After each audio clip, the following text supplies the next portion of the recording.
I did the jailbreak on my Kindle. So, I jailbroke my Kindle? I jailbroke my Kindle. I jailbroke my Kindle. What can you do with a jailbroken Kindle? I've been seeing more and more people jailbreak their Kindles. This guy jailbroke his Kindle to run crazy games and stuff. I mean, he's watching YouTube videos. I would suggest you go check out this video by dammit.jeff. Dammit.jeff. Dammit.jeff. Dammit.jeff. Dammit.jeff. About jailbreaking your Kindle. Maybe you're trying to get away from Amazon in the year of 2025 and you don't want to give them any of your money. Amazon essentially controls ebooks and audiobooks. Well, for one, you don't own anything, right? I had to rush to get this video out as soon as possible because there's seriously no telling when Amazon will decide to patch this up again.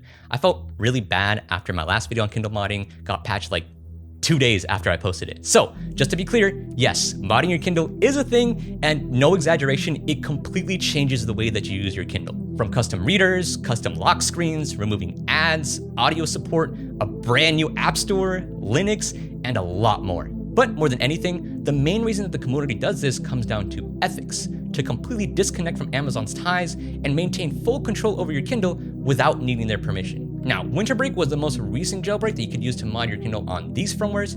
If you have any of these firmwares on your Kindle, you've been able to jailbreak this whole time. But unfortunately, Amazon patched it right as it started to gain traction, and a lot of people were left on a firmware that wasn't moddable. However, a new dev by the name of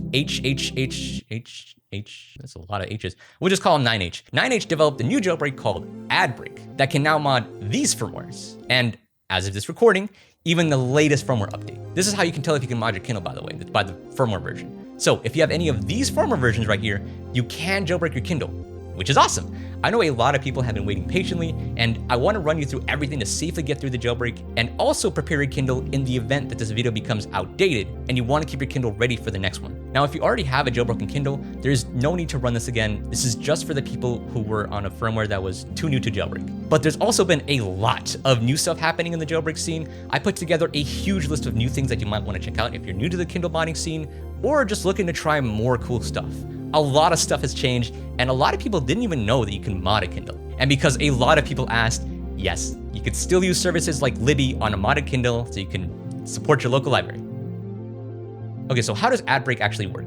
Well, this new jailbreak relies on taking advantage of the way that ads work on the Kindle to push an exploit to the device. Isn't that kind of funny, by the way? Amazon's advertisements are now the reason that this thing can be modded again. Now, I know that there's some people concerned because either they bought an ad-free Kindle or they don't serve ads in their country. But don't worry, there is a workaround for that, which I'll cover here. The only exception right now being the Colorsoft Kindles and the Kindle Scribes, since there's no way to enable ads on there yet. I have seen some people manage to jailbreak the 2022 Kindle Scribe by using a French Amazon account, but as of writing this video, there have been no successful reports of being able to enable ads on the 2024 Kindle Scribe. So if you're new to modding, or if you've been keeping your Kindle on airplane mode in anticipation for a new jailbreak, I'm gonna run you through the 3-step process to make sure you can jailbreak without accidentally updating halfway through. Remember to always check the written guide for this process. Some might not be familiar with this scene, but jailbreaks change all the time. And what might be relevant today might not be relevant in a few weeks or even days. So even though right now the jailbreak works on the latest possible version, that might not be the case in the future. Amazon is quick to patch these things right when they happen. So if in the future this firmware isn't the newest anymore, or you left your device on airplane mode in anticipation of a new jailbreak, and you're worried about the Kindle auto-updating once you turn on Wi-Fi, before we do anything, we're gonna fill up all the space on the Kindle so there's literally no room to possibly update. All right, let's plug in our Kindle to the computer.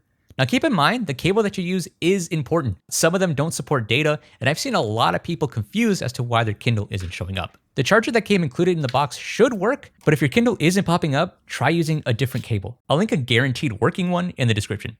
If you're on Windows or have an older Kindle, you can just plug it in and it should be detected. But newer Kindles, if you plug it into a Mac system, they just won't show up. This is intentional. It's okay, we can use their own Send to Kindle app to get around this. Link in the description. You're gonna open the app, it's gonna tell you to sign in, just ignore that. Go to USB File Manager. And look, there's our Kindle. Awesome, okay, let's start filling it up. Bastian Marin made a great collection of zip files that will make whatever size of random files that you need. I have a 16 gigabyte model, so I'm gonna download the 16 gigabyte zip file. Double click on it, and it's just gonna make like 16 gigs of random shenanigans, BS, nothing, nonsense data files. All right, cool. Now we just drag in enough files to completely inflate our Kindle. We can delete these once we're jailbroken, don't worry. While this is going, a little fun fact, Amazon used a compression model based off the 1985 game Super Mario Bros. In order to inflate the sizes for a lot of different files. Yeah, Google Super Mario inflation if you want to learn more about that. Okay, it's done. We can delete these off of our computer now. It doesn't have to be perfect as long as there's like 100 megabytes still free. Oh, right. And if you see anything in this thing that says update bin or anything ending in a .bin, delete it. Now let's unplug it and check. Yeah, look. Now there's no possible way it can be updated since there's no room left. For this brand new Kindle, that means it's finally safe to sign in again. Okay, yeah, it just restarted on me, so I just know something's going on there. Oh, yep. Yep, it's updating. Well, oh wait, actually, crisis averted. As it turns out, the update failed because there's no space. Yeah! All right, now for the fun part, the actual jailbreak process. Nice. Now the way that this new jailbreak works is by taking advantage of a bug with the way that ads are sent to your Ooh, Kindle. look at all those ads. So we're gonna use that as the entry point. This one already came ad enabled, but if you already paid off your Kindle and removed the ads, don't worry, there's an easy way to get it back. Go to the devices tab on your account, I'll put a quick link to the page in my description, and click on your Kindle. Then down here, just click sign up for offers. Now, if you live in a country where there are no special offers, there is a way around this. You just have to register your Kindle with a US account. You can either make a brand new Amazon account or swap over your current account. And it must be a US address. You can use any US address, it really doesn't matter. Some people use like the White House and it works fine.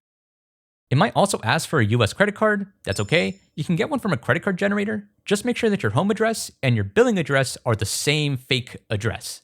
But for this to work, you can only have one address in your address book on your account, and we only need this step to enable the jailbreak, so you can switch back later, don't worry. Cool.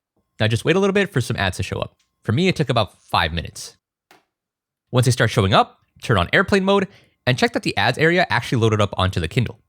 Awesome. We're gonna grab these files and modify them. So let's plug in our Kindle again, and in our file browser, we're gonna find System, and we're gonna find a folder called Assets.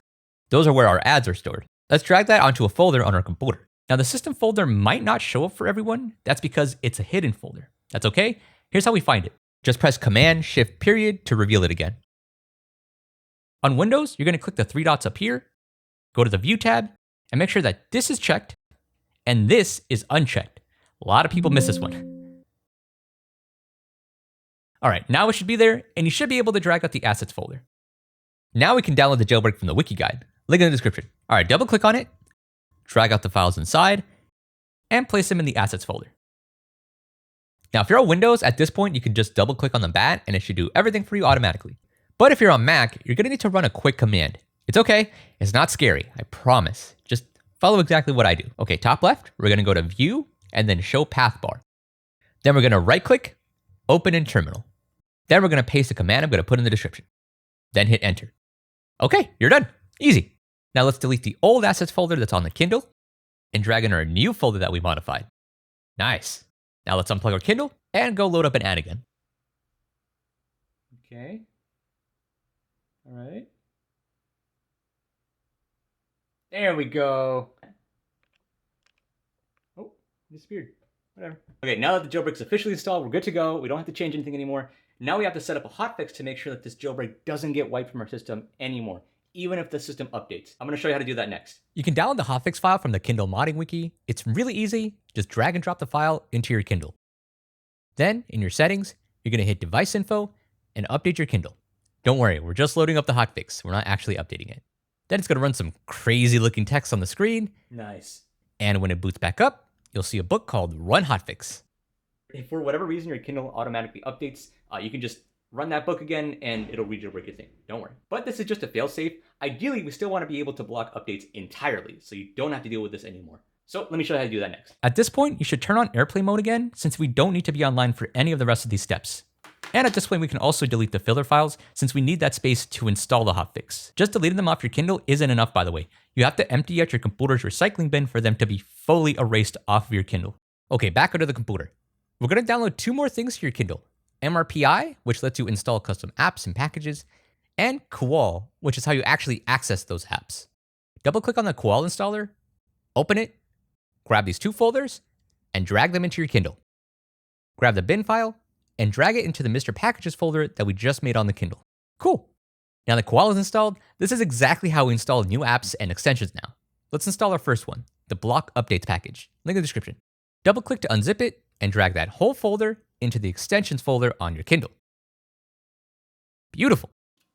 Almost done. Now on our Kindle, we're gonna hit the search bar and type in exactly this. Your Kindle's gonna go white for a while, but when you come back, look, another free book. There we go. Nice. Okay, so now we got our Koal app right there. This is what we're gonna use to open our jailbreak apps. That's the extension that we use to block updates forever. Just tap on it and hit rename. One last reboot. All right, now updates are officially completely disabled on the Kindle, which means we can safely turn off airplane mode now and just use it like a regular old Kindle now. We're good to go. And that's it. You're officially jailbroken. Documenting all of this stuff takes a lot of time and troubleshooting. If I happen to help you finally make sense of this process and you find this helpful or whatever, please help support what I do and consider joining the Patreon. You get long early access previews of my videos long before they're released. And I posted a completely free video that anyone can access. You don't have to pay for it. That shows you how to rip the Kindle books that you purchased even after Amazon patched the ability to do so. I'll leave that in the description. So you're all jailbroken, you got your updates blocked. Where do you go from here? Well, the first thing you're going to want to do is grab Kindle Forge. It's a really simple to use app store for your Kindle. That's a great starting point for anyone that's just getting into the scene. Yeah, great news is that the modding scene for the Kindle has grown a lot in the past 6 months since I've covered it, which means stuff like Kindle Forge makes it way easier to get into the modding scene. Now there's a lot of different stuff to check out here. I'd probably suggest getting the disable ads script first. If you have an ad supported Kindle, this will completely remove ads from your device so you don't have to pay the $20 to get rid of them. Just install it, run the book, and that's it. You're done. No need to pay $20 to remove these anymore. No ads are also a requirement to get custom screensavers running on your Kindle, which leads us to the first app you're going to install, Koreader. This is hands down the most important app for jailbroken Kindles. This is the one that you're going to be spending the most of your time in. It replaces the stock reading interface of your Kindle and gives you access to so much more customization and tweaks and even plugins to help you download extra features for your Kindle. And Koreader lets you change practically whatever you want from your Kindle. If something has ever bothered you about the way that the Kindle shows books, odds are Koreader has a way to change it. It also lets you drag and drop EPUBs and PDFs directly onto your Kindle without having to use a proprietary Send to Kindle app. I go way more in depth as to why this is important in this video, but basically this is really important for ownerships of your books since Amazon usually encrypts the books that you drop in and makes it harder to take them back out. Which sucks because I was talking to somebody who imported a bunch of their own books into their Kindle, and when trying to rip them back out again, found out that they were all encrypted by Amazon's proprietary format and had to re-download them all over again. It's a really scummy move. But not with Koreader. You just make a little folder called books or whatever, drag in your books, and Koreader will show them off really nicely with their cover art and everything. And not only are there lots of different ways to style the appearance, modders have gone out of their way to now make completely new and custom themes for Koreader. Yeah, so that was my biggest issue with the original Koreader, that the appearances were just like there. They technically worked, but that's about it. But now look at these. I mean, these look so pretty now. There's one called Project Tiles. You can add a serif fonts to your titles. You can organize your books by series or artists. You can also pinch to make your books bigger or smaller, add reading progress trackers, and a lot more. People also love Koreader because it lets you add in your own custom lock screen when you put your Kindle to sleep. Not only just basic stuff like the cover of the book you're reading or stats about your reading progress, there's also an amazing scene of custom screensavers that the community started to make their Kindle look distinctly unique and personal. Even my Discord has shared a bunch of them that they designed, including some of the ones that I made myself. I'll link these in the description. A little while ago, someone noticed that transparent images also work with Koreader, giving us even more possibilities to work with. Seriously, this is the best way to personalize your Kindle. And all this is just a small jizz of what's possible with Koreader. Pretty much anything you don't like about the original reader experience, you can change it, tweak it, rearrange it as much as you want. Oh, and I know because a lot of people are curious, how's the effect on battery life with Koreader? And guess what? It's actually better with Koreader. Yeah, I don't know what they're doing with the stock Kindle app to make it this bloated, but everyone I've talked to have experienced way better battery life since switching over. It's honestly crazy. This is the main reason that people will tend to jailbreak their Kindles, to get a hold of Koreader. But there is still so much more that's possible now that in the last 6 months since I've covered the Kindle, tons of new apps have started to pop up. Let me show you some of the more interesting ones that I found. But first, let's pay some bills. I'll be honest, I hate anything to do with contacting doctors. I don't like making phone calls, waiting on hold for an hour just to see if maybe they take my insurance, repeating this process over and over again, and going into their office without knowing if we're a right fit or not. Like seriously, I went through 3 different psychiatrists before I found one that actually worked for me. But thankfully now there's a better way to do this with our sponsor.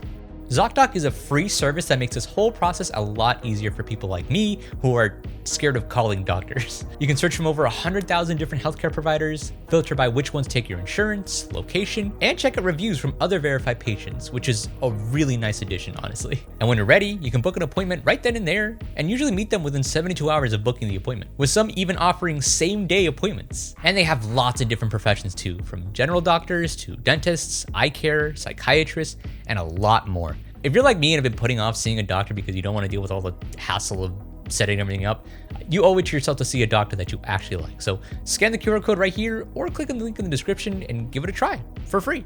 And thanks to ZocDoc for being supporters of the channel. It was really cool of them to be able to help out with such a time-sensitive video. Sox Media Player is an app that can turn your Kindle into a music player. No, the Kindle doesn't have speakers, you dingus, but you can pair something like a Bluetooth speaker to your Kindle and use it to play music or an audiobook, or set the mood when you're reading your really sophisticated novels, since it still plays in the background. And it can even connect to internet radio stations too. Just go to this exclusive web address, ZipRecruiter.com. No free advertisements. I will say it's really bare bones though, since it's brand new. There's not even a skip button right now. But the fact that we have proof of concept that we can finally play custom audio on our devices is really exciting. And I can't wait to see where this app is in a few months from now. K-Wordle. It's Wordle on the Kindle. Man. Really fun little time waster. I'm assuming it's for those people who want to distance themselves from their phone a little bit. It's really destimulating, but in a good way. Create is a really simple drawing app, but it is nice to see these on these devices. Current plans include a way to actually export though, and I think that's kind of funny. Kinky is a really robust flashcard app that was ported to the Kindle. I didn't understand why people were so hyped for a flashcard app, but my girlfriend instantly recognized the icon and gave me some context. Yeah, it turns out a lot of people use this app for learning different languages. Flashcards really help people with their memorizing skills, especially with languages with different writing styles, and is why a lot of people learning Japanese prefer using an app like this to learn. Really cool app. So this is a really interesting one. This one's called Gambat. It's a Game Boy and Game Boy Color emulator. I've actually covered this one in the past and it didn't run great, but apparently there's been some updates to it since I last saw it. So it apparently works a lot better now since it has a new renderer or something. So this is K2, this is the second version. I haven't tried it yet, but I loaded up a couple games on it and thought we could give it a try. Let's go to our ROMs folder. Let's see which one is gonna piss off Nintendo more. Let's do Tetris real quick. Check that out. Now apparently, okay, immediately I can see that, no, wait a minute. Oh wow, wait, actually, this might actually be pretty playable. Oh my God. Yo, okay, this is way better. This is way better. It went from like being completely unplayable to being still only kind of unplayable, but it is way better though. Oh my God. All right, let's see what else we can try. Dude, yeah, this isn't that bad actually. I mean, don't get me wrong, the ghosting is still pretty terrible. I mean, look at that, Jesus. But it's like way better than when I first tried this. Now, a friend of mine told me that you can try something. Kind of wanted to give this a shot. I don't think it's gonna work, but whatever. I think it's already prepared, so let's see. Oh my God, there's no way. There's no way. Wow, look at that. You got sound support now on here. I don't know why you'd ever want that, but you can do it. That's kind of cool. Let's go. Whoa. Okay, let's give old Plumber Boy a shot here. Dog, there's no way. Oh, dude, that's so cool. Okay. Okay, another thing I'm noticing is they got multi-touch working now, which just didn't exist before. Let me turn that down, Jesus Christ. They got multi-touch working now, which is kind of neat. In the original emulator, they couldn't figure out how to get multi-touch working. It's kind of cool they got it working now though, because look, I can actually like semi kind of control this dude. Mind you, this is still the worst possible way to play this game, I think, but it's still kind of neat. Game Boy is officially playable on the Kindle. Let's get these speedrunners on this ASAP and see what we can do here. And of course, some really cool ones that I covered in the past. Full screen web browser does exactly what it sounds like. It'll full screen any URL that you want, which you can repurpose on an older Kindle to hook up to something like Home Assistant to create a really low-powered smart controller for your whole house. It's gotten a really great refresh now by the community because before, you had to run a command prompt and remotely enable it every time you wanted to turn it on and off again. It was really complicated. Now, it's really simple to set up. You just edit the HTML with Notepad or text editor and put in whatever website that you want, drag the script over to your documents folder, and that's it. You have a permanent shortcut on your Kindle now. And now you can have multiple shortcuts too. So you can have an app for Home Assistant, one for your dashboard, whatever you want.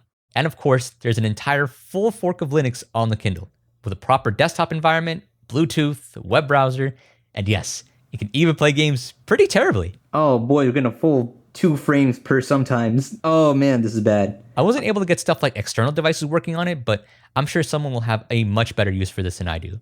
Now, there's a lot more cool stuff that people have come out with that I don't have time to cover. For example, someone came out with a Minecraft server running on the Kindle because I know a lot of people were asking for that. I want to give you some resources because most people get to this point and go, okay, so what else can I do with my Kindle? So first step, highly suggest checking out the Kindle Mod Shelf site after this. There's a bunch of different resources for essential apps that you might want to try. Tons of cool free wallpapers, tutorials, Koreader plugins, and the guy was super helpful making this video, so big thanks to him. It's a really great resource.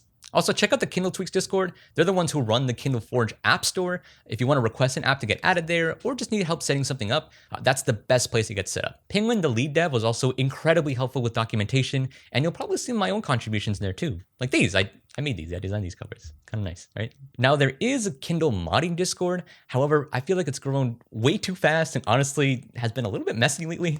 Things feel like they kind of slipped out of control there. So I want to make a space that's a bit more focused, a little bit more chill, adult-oriented, and friendly for people who are just getting started. We do have our own Discord. Come join us. We have a lot of people helping each other out there, including me when I have some free time, and a place to grab some of the wallpapers that I or the community design. And even a spot to show off your Kindle setup. I know a lot of people like showing off their setups. I think it's going to be really great. More than anything, I wanted to make sure that the community has some decent information on the state of the modding scene. It was practically non-existent when I first came into it, and I had to dig deep to put all this information into one place. And the more people know about this stuff, the easier it is to be able to take back control of these devices. Now, I know a lot of people also asked, what about those Kindle Fire tablets? You know, the ones that run Android and everything. And yes, you can mod these too. Best part is these things are like super cheap. I picked this one up for like 20 bucks refurbished. And I've actually found some really awesome use cases for these, especially if you have an older one. The modding scene is so dense on this side that it deserves its own video, honestly. So I made a whole video about that whole topic too. Click over here if you want to give it a try, and thank you for watching. Oh my God, it's still going. It's still, Jesus, thank you so much. Thank you all of you.